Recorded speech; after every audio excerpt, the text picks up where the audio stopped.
신앙 고백하심으로 4월 1일 새벽 예배를 시작하도록 하겠습니다. 전능하사 천지를 만드신 하나님 아버지를 내가 믿사오며 그 외아들 우리 주 예수 그리스도를 믿사오니 이는 성령으로 잉태하사 동정녀 마리아에게 나시고 본디오 빌라도에게 고난을 받으사 십자가에 못 박혀 죽으시고 장사한 지 사흘 만에 죽은 자 가운데에서 다시 살아나시며 하늘에 오르사 전능하신 하나님 우편에 앉아 계시다가 저리로서 산자와 죽은 자를 심판하러 오시리라. 성령을 믿사오며 거룩한 공예와 성도가 서로 교통하는 것과 죄를 사하여 주시는 것과 몸이 다시 사는 것과 영원히 사는 것을 믿사옵나이다. 아멘. 하나님 아버지 감사합니다. 우리에게 새로운 4월달을 허락하여 주시고 비록 우리가 지금 코로나 바이러스로 인하여서 몸과 마음이 많이 위축되어 있지만 이번 4월 한 달도 주님의 은혜 가운데 강건할 수 있도록 우리와 함께하여 주시옵소서. 우리 마음 가운데 낙담하는 것이 아니라 주님을 바라볼 수 있는 마음들을 허락하여 주시옵시고 이러한 믿음을 통하여서 우리가 이 모든 상황들을 이겨나갈 수 있도록 우리와 함께하여 주시옵소서. 이 모든 말씀 살아계신 예수님의 이름으로 기도드렸습니다. 아멘. 이번 4월달 한 달은 순서에 따라서 누가복음 말씀을 계속해서 살펴보도록 하겠습니다. 우리가 오늘 함께 나누어 볼 말씀은 누가복음 6장 24절에서 26절 말씀입니다. 제가 말씀을 봉독해 드리도록 하겠습니다. 그러나 화 있을진저 너희 부요한 자여 너희는 너희 위로를 이미 받았도다. 화 있을진저 너희 지금 배부른 자여 너희는 주리리로다. 화 있을진저 너희 지금 웃는 자여 너희가 애통하며 울리로다. 모든 사람이 너희를 칭찬하면 화가 있도다. 그들의 조상들이 거짓 선지자들에게 이와 같이 하였느니라. 아멘. 마태복음에는 팔복에 관한 말씀이 기록되어 있습니다. 누가복음에도 이와 비슷한 말씀이 기록되어 있는데 바로 사복과 사화에 대한 말씀인 것이죠. 먼저 예수님은 사복의 말씀을 통해서 믿는 자들이 받을 복에 대해서 말씀을 하셨습니다. 여기에서 말씀을 마치신 것이 아니었죠. 24절 말씀을 보면 그러나라는 말로 다시 새로운 말씀을 시작하고 계십니다. 우리 주님은 예수님을 따르긴 하지만 잘못된 믿음 때문에 화를 당할 자들도 있다라는 것을 설명하고 계시다라는 것입니다. 그렇다면 주님이 말씀하신 화를 당하게 될 자들이 가지고 있는 모습은 어떤 모습이었을까요? 그 첫 번째 모습을 24절에서 이렇게 알려주고 있습니다. 제가 24절 말씀을 한 번 더 읽어보도록 하겠습니다. 그러나 화 있을진저 너희 부요한 자여 너희는 너희 위로를 이미 받았도다. 아멘. 예수님이 말씀하신 첫 번째 화를 당할 자는 바로 부요한 자다라고 말씀을 하고 있습니다. 이러한 자들은 이미 위로를 받았다라는 말씀까지 우리 주님께서는 하고 계시다라는 것이죠. 어떻게 보면 장차 임하게 될 하늘의 위로를 받지 못하게 될 것이다 라고 우리 주님께서는 무서운 경고를 하고 있는 것입니다. 그렇다면 부요한 자들은 왜 하나님 나라를 소유할 수 없고 하나님 나라의 위로를 받을 수 없다라고 우리 주님께서는 말씀하신 것일까요? 예수님께서 이렇게 말씀하신 것은 재물 자체를 폄하하신 것이 아니었습니다. 물론 모든 부유한 자들이 그럴 것이라고 단정지어서 말씀하신 것도 아니었다라는 것이죠. 예수님이 이렇게 말씀하신 것은 재물이 사람들에게 미칠 좋지 않은 영향에 대해서 알고 계셨기 때문이었습니다. 바로 이러한 영향력이었죠. 이 땅에서 부유함만을 누리는 자들은 그 자체만으로 충족감에 빠지게 될 위험성이 컸기 때문입니다. 이 땅에서의 부유함만을 의지하는 사람들은 하나님을 믿는다라고 고백을 하긴 하지만 하나님보다 내가 가진 부유함을 더 큰 위로로 삼는 사람들이기 때문입니다. 우리의 영혼은 하나님 안에서 안정감과 만족함 그리고 위로를 누리도록 설계되어 있는 존재들입니다. 하지만 이 땅의 부유함만을 붙잡는 사람들은 자신이 가지고 있는 재물을 통해서 위로를 얻기 원하는 마음들을 가지고 있다는 것이죠. 마치 사막에 있는 신기루를 보고 진짜인 것처럼 쫓아간다라는 것입니다.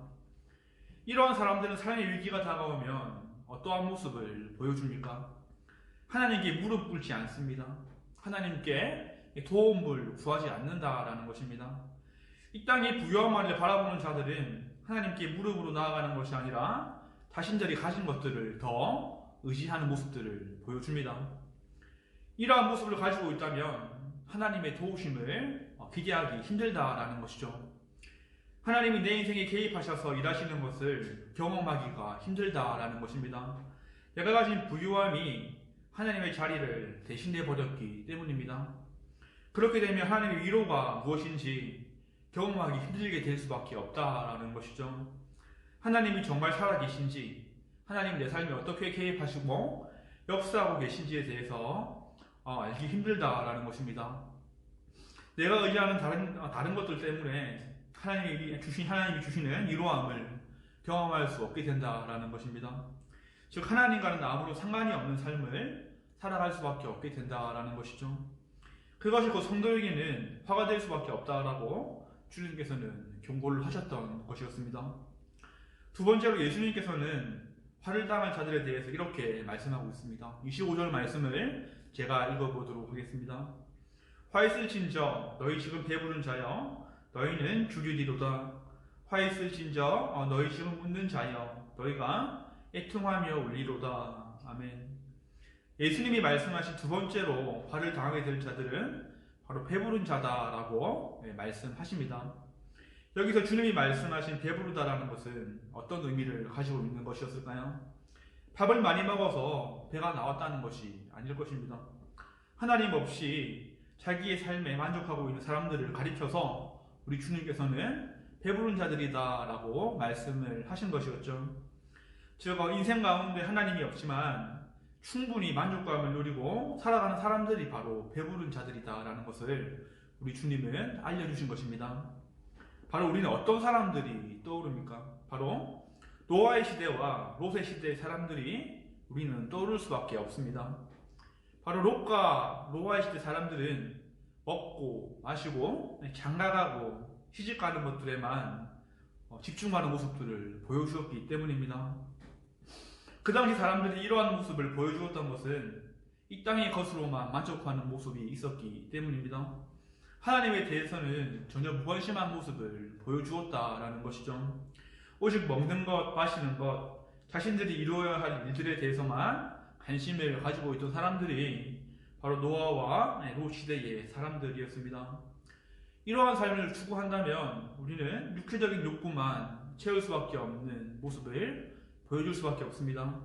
그래서 배가 부르게 된다는 것이죠. 그러나 반대로 생각해보면 영적으로 또 빈곤해질 수밖에 없는 모습을 우리는 보여주게 됩니다. 하나님에 대해서는 무관심해지는 모습들이 우리 안에서 드러나기 때문이겠죠. 내 입에 들어갈 것, 내가 이루어야 할 일들에만 관심을 가지기 때문에 하나님이 원하시는 것, 하나님이 바라보시는 곳, 하나님의 마음이 있는 곳은 우리가 전혀 신경을 쓰지 못하게 되는 모습들을 가지게 될 수밖에 없기 때문입니다.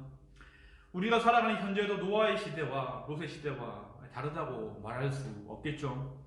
전혀 다르지 않습니다. 어쩌면 노아와 롯의 시대보다 우리는 더한 시대를 살아가고 있을 수 있다라는 것이죠.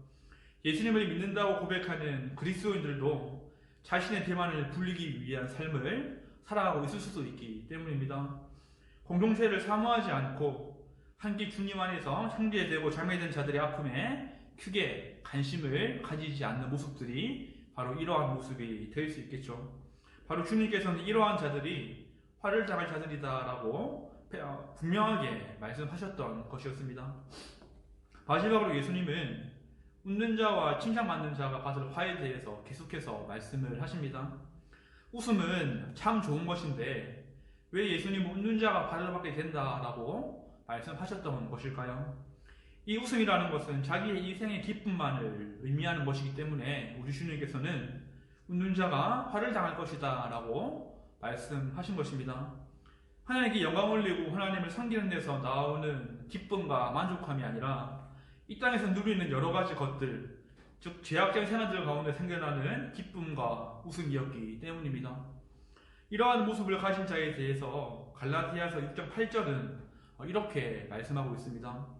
자기 육체를 위하여 심는 자는 육체로부터 썩어질 것을 거두고 성령을 위하여 심는 자는 성령으로부터 영생을 거두리라. 아멘.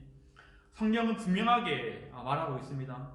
이러한 즐거움을 구하는 자들은 육체를 위하여 심는 자들이다. 결국 그러한 것들은 썩어 없어질 것들이라는 것을 분명하게 우리에게 말씀하고 있다라는 것입니다. 지금은 그러한 것들로 인해서 즐거워하고 기뻐할 수는 있지만 마지막에는 결국 우리 주님 앞에 설 그날에는 결국 손에 아무것도 쥔 것 없는 거지와 같은 모습을 면하지 못할 것이다 라고 주님께서는 경고를 하셨던 것입니다. 마지막으로 주님께서는 모든 사람들이 칭찬하는 자들은 화를 당할 것이다 라고 말씀을 하십니다. 교회 사람들뿐만 아니라 세상 사람들에게서도 칭찬을 받는 자가 바로 화를 당한다라는 것을 알려주신다라는 것이죠. 즉 교회에서의 모습과 세상에서의 모습이 완전히 다르게 살아가는 사람들을 지칭하며 말씀하신 것인데 이러한 사람들이 화를 당할 것이다 라는 것을 알려주신 것입니다. 교회에 와서는 하나님의 말씀에 순종하는 사람처럼 살아갑니다. 그런데 세상에서 살아갈 때에는 하나님의 말씀의 기준을 전혀 고려하지 않고 자신의 명성과 안위와 이익만을 위해 살아가는 사람들을 바로 이러한 사람들이라고 할 수 있다라는 것이죠.